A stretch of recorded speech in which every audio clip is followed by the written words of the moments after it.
Hello and welcome to my channel. Bonsoir et bienvenue sur ma chaîne. My name is Muriel and this evening I will be doing a review of the classic of dystopian literature that is 1984 by George Orwell. Now, unlike the couple of previous reviews I did for my channel, this was not a reread. I read this for the very first time earlier this year, though I had in the past read other classics of dystopian literature such as A Brave New World or Fahrenheit 451. Now, I realize that 1984 and the term Orwellian have become staples of popular culture and are probably overused and abused, I might add. That being said, if you're not familiar with the basic plot of this novel, 1984 is the story of Winston's journey through the totalitarian regime of Ingsoc, of the super country of Oceania. And Winston is a bit different because he starts questioning the society in which he lives and the oppressive regime that is crushing everyone around him, and him included, of course. He starts writing in a diary, and he starts an affair with a young woman who is also kind of rebelling against the regime, and he thinks he can get in touch with a secret brotherhood of political opposition to the main inner party of Big Brother. But to make a long story short, that goes south pretty quickly, and it doesn't end so well for him. I'll leave it at that. A quick note on the writing style. I thought it was overall pretty dry. Simple, succinct, but overall dry. Not something that grips you, that is particularly beautiful or evocative or emotionally appealing, I guess. Maybe that was the point, to reflect the dry, oppressive, morbid society of 1984, but I think that's just pure speculation on my part. I've never read anything else by George Orwell, but from the little I've gathered, that's just the way he wrote his fiction. I don't know about his essays, so I can't really judge beyond that. But what I can say though is that it doesn't really help with the overall tone of the story. This is a very bleak story. I mean, I think it goes past dystopian straight into psychological despair or even psychological horror in a way, though it's ground. I mean, there's nothing supernatural about it, but it's just so bloody bleak and oppressive and depressing. It's like, I feel there should be a warning at the beginning of this book saying, "Abandon all hope, ye who enter here." I feel like it's an anti-story of hope. It's an anti-story of love. Because I mean, there's this little love affair between Winston and a just generic female character named Julia, but it's like, love does not conquer all. You thought that was going to go somewhere from it? No. Hope crushed. Love does not conquer all. Big Brother conquers all. Just lie down, accept your fate, and rot in the deepest pits of despair. That's the way I saw this book. It was just a bit much. A bit overkill with the message that totalitarianism is bad. It's like, yeah, alright, stop hitting me on the head with this message, I get it. And another weakness, I would say, of the novel, as a novel proper, the characters aren't just that relatable. They're not really that well developed. The only one that gets any real sort of characterization, and even then it's pretty rudimentary, is Winston. So Winston is, I guess I'd call him a soft rebel. He feels alienated from society, and he just feels deep down in his bones that there's something off about Ingsoc and about the inner party and Big Brother, and he wants to escape it, and he wants to tear off his shackles, and he starts rebelling by writing in a diary in a corner of his apartment that isn't visible from the telescreen that broadcasts propaganda 24/7, but also serves as like a surveillance camera. And he doesn't make any noise because there are also recording devices in every single apartment in London. I think, yes, this takes place in a future London, right? He writes in his diary, and then he goes into the prole quarters. The proles is short for proletariat, basically. The really working class neighborhoods where there's like an antique shop, and he goes there to look at old objects of the bygone ages. And then he meets Julia, and they have I mean, is it even a love affair? Ultimately, it's a lust affair, right? They have sex, and they revel in the freedom of their secret sexual exchanges. And then he thinks he gets into contact with the Brotherhood, who supposedly form a secret political opposition to Big Brother, but it's all basically a big scam and just, like a sting operation to root out the thought criminals. It doesn't end that well for him, and basically he capitulates to the system. He's a bit brainwashed in order for him to get to that conclusion. He's broken. He's broken in, basically. He's broken in, he capitulates, he absorbs all of the message of Ingsoc and Big Brother, and that's that. Super jolly story, like I said. So, you see the story from his point of view. He's an exposition tool. He presents Ingsoc and Big Brother and the concept of Newspeak, which I'll get back to in a minute. And then, apart from that, you have Julia. Julia's just a generic blow-up doll. Yeah, I'm gonna be crude about it, but there's no point to her except as a prop for Winston's story. Yeah, she's just there for him to have his little affair and for them to gallivant in the little woods, have sex, and frolic. And then you have the antiquarian, who heads the antique shop, and he's basically an agent of the Thought Police. And then you have O'Brien, who's supposed to be a member of the inner party, but secretly a member of the Brotherhood, so member of the secret political opposition, but he also turns out to be a member of the Thought Police. But you don't really know who these people are, ultimately, or Winston's colleagues at the Ministry of Truth. That's where he works. His job is basically to destroy old newspapers and historical records and various documents that contradict the historical narrative put forth by Big Brother and Ingsoc. That's his job, to erase history and rewrite it. And his colleagues are all pretty interchangeable. Now, this is not a character-driven story at all. They're just there to support George Orwell's main thesis. Yeah, and the word thesis here is particularly apt, I think. So I read this opinion several times now on the internet that this would have worked better as an essay. And you know what? I fundamentally agree with that.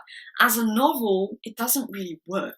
The characterization is very poor. The world building is pretty shoddy overall, except where it concerns Big Brother and Ingsoc proper, like the way that government entity, or at least the concept of uber totalitarianism, that kind of works. But the rest of the world, like the world is divided in these 3 mega countries. You've got Oceania, you've got East Asia, Eurasia, and then a strip of countries that are disputed territories. There's mention that a few atomic bombs were thrown around here and there in the past, so it's supposed to be kind of post-apocalyptic, but then I'm like, how are there still so many people everywhere? How are there these ginormous nation-state entities if there were, nuclear bombs being thrown around? Like, where's the radiation poisoning? Where's the genetic defects in people? Okay, so the living conditions are pretty crappy. All the buildings are described as being grey, damaged, there's rubble everywhere, there's detritus everywhere. People are overall pretty poor, they don't eat good food, it's all artificial slop, jelly cubes, whatever. They're not high standards of living by any means. Even the inner party members, they live pretty well, but they wouldn't correspond to what we would consider to be elites or very wealthy people. Okay, that's realistic, but I'm like, still, where's the radiation aftermath? Like, there's still so many people, and they're these cohesive nation states that span entire continents. That doesn't really fit with like a post-apocalyptic, post-nuclear war narrative. And then they're supposed to still be at war, but they don't use nukes then? And how have there not been any rebellions, any movement of society, especially if there's still so many people? There's a certain point when, if you have a sufficient number of people, there are always going to be splinter groups and subcultures and subgroups. How are they managing to just oppress continents full of people under a unified regime? And then, of course, everything's hazy as to the time frame, and that goes back to the themes of rewriting history, which I'll get to in a second. How long has this been going, exactly? When did the throwing of nuclear bombs happen? You're kind of lost in this void of time. You can't really place anything, so you don't have an accurate timescale with which to reference the credibility of what's happening in this novel. So there's really a feeling of unrealism that bothered me. I was like, yeah, you're just really trying too hard to hit us on the head with the message that totalitarianism is evil, power is evil, it's all about demented sociopath that will crush us all in the future and we're all gonna die. I'm exaggerating, but that's kind of the feeling I got from reading this. As to the themes, in and of themselves, so obviously totalitarianism is bad. Capital B-A-D, bad.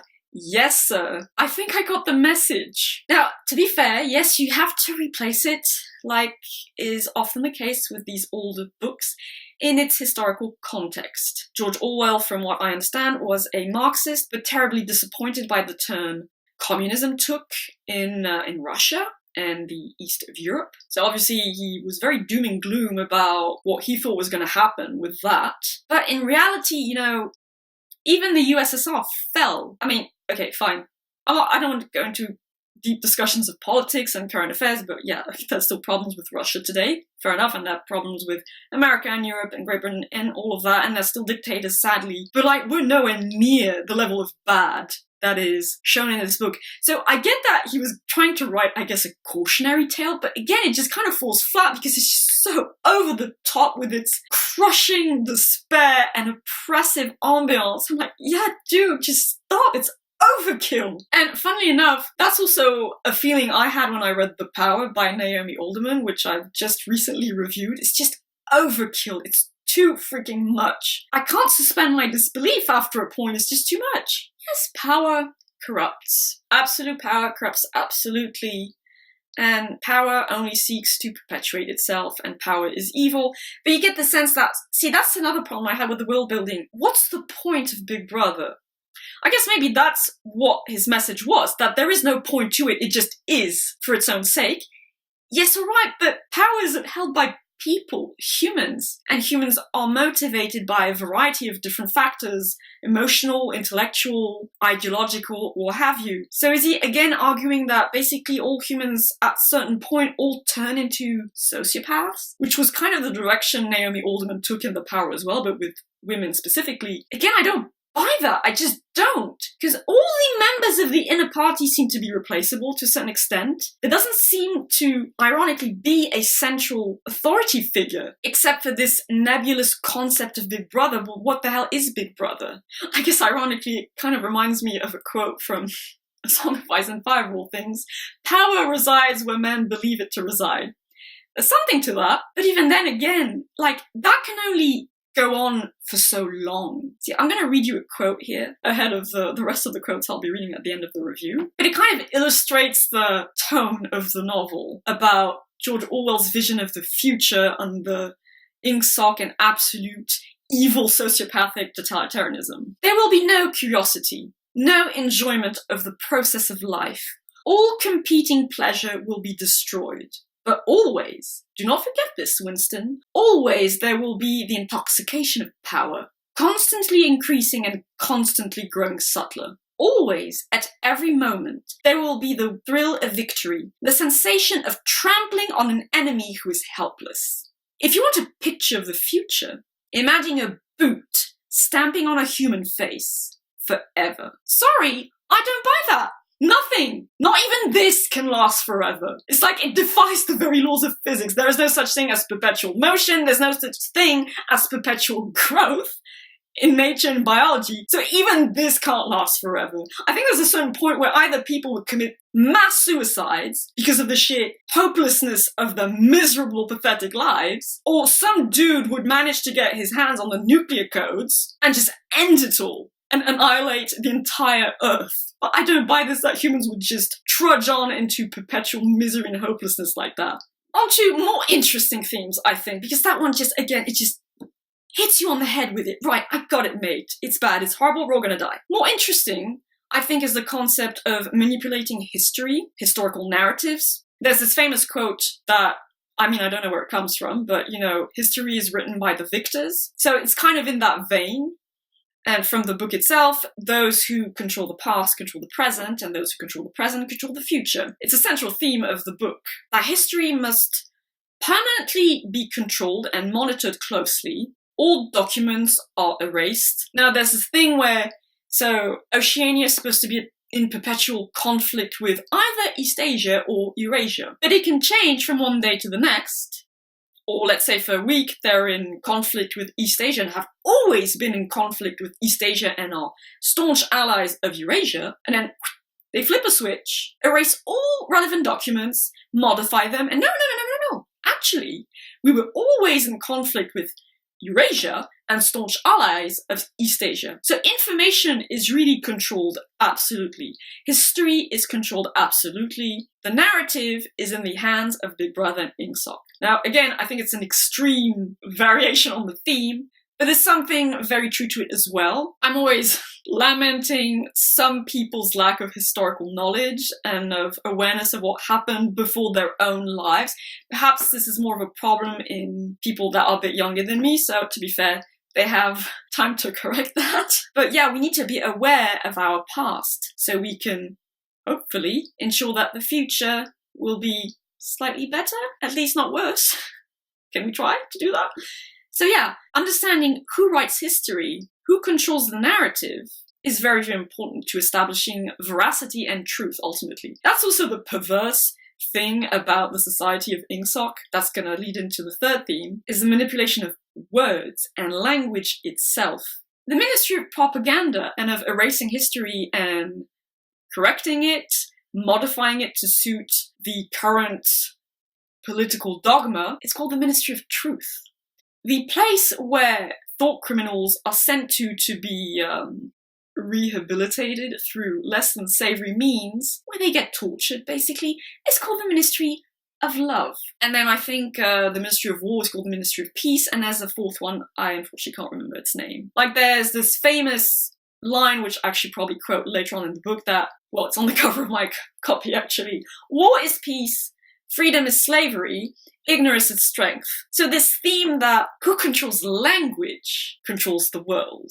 That's even more powerful a message, I think, than who controls history and the historical narrative controls, well, the present and the future. Maybe this goes to the Sapir-Whorf hypothesis, which has been fairly popular in a lot of science fiction, harder science fiction, which is a hypothesis I find fascinating personally, is that if you can frame language a certain way, you can actually frame thought and the way people are able to think about things. Now, this hypothesis has never actually been proven, as far as I'm aware. Still interesting to think about. And there's this whole chapter in the book, and that was very interesting, that explains Newspeak. So Newspeak is an ongoing project run by the inner party, Big Brother, to recreate the entirety of the English language, to reduce it, to get rid of all extraneous words, all complex, subtle, nuanced words, to really bring it down to its barest bones, that it will actually, in effect, prevent people from thinking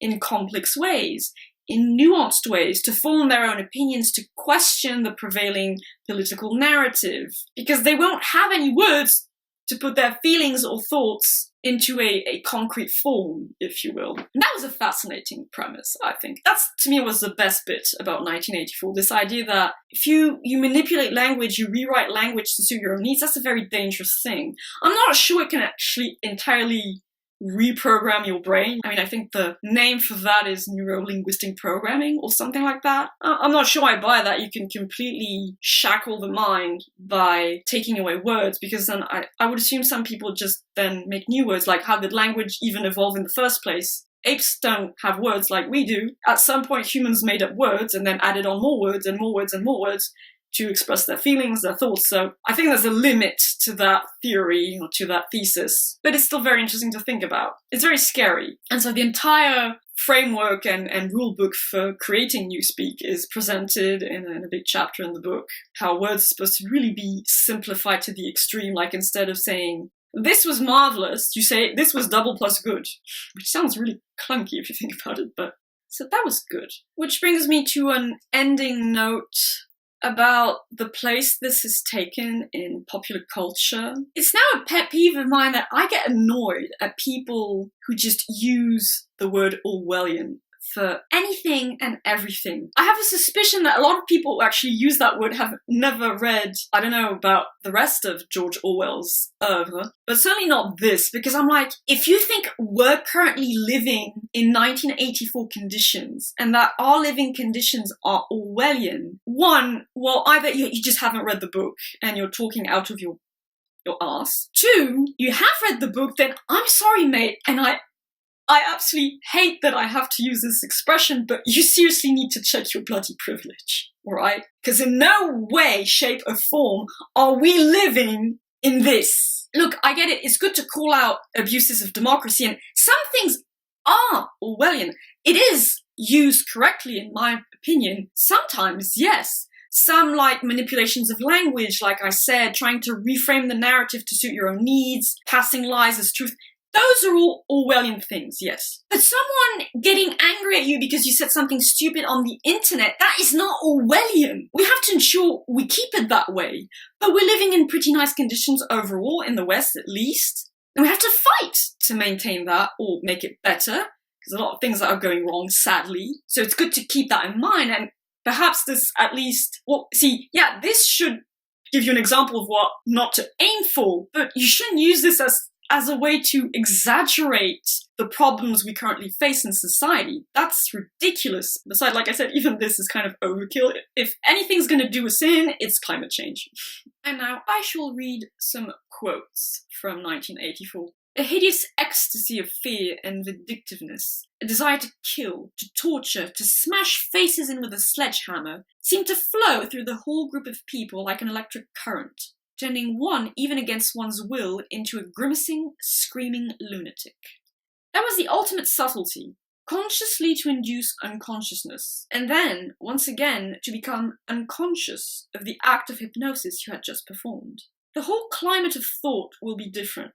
In fact, there will be no thought as we understand it now. Orthodoxy means not thinking, not needing to think. Everything faded into mist. The past was erased, the erasure was forgotten, the lie became truth. In the end, the party would announce that 2 and 2 made 5, and you would have to believe it.